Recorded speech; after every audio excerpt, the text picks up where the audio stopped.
Syederalun pemadaman listrik massal yang melanda Aceh dalam beberapa hari terakhir membuat aktivitas warga terganggu.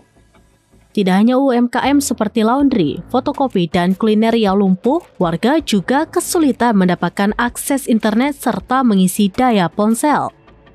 Di tengah kondisi tersebut, warung kopi atau warkop yang dilengkapi genset menjadi tujuan utama warga. Sejak listrik padam, banyak warkop di Banda Aceh dan sejumlah kabupaten lain dipadati masyarakat yang ingin mencarger ponsel sekaligus tetap terhubung ke internet.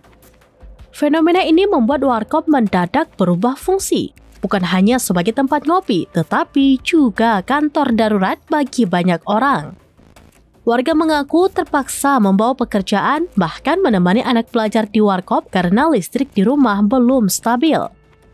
Bagi pemilik warkop, kondisi ini justru membawa berkah. Penjualan kopi, teh, dan makanan ringan meningkat tajam selama pemadaman meski biaya operasional ikut naik karena penggunaan bahan bakar genset. Di Banda Aceh, listrik sempat padam lebih dari 20 jam sebelum mulai pulih dini hari tadi di beberapa kawasan seperti Muraksa, Cot Masjid, dan Lungbata. Sementara di Aceh Tengah, pemadaman hingga 3 hari membuat pelaku usaha mengalami kerugian.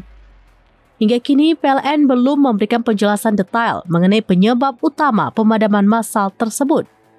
Warga berharap perbaikan segera dilakukan agar kejadian serupa tidak kembali terulang sehingga aktivitas dapat kembali berjalan normal.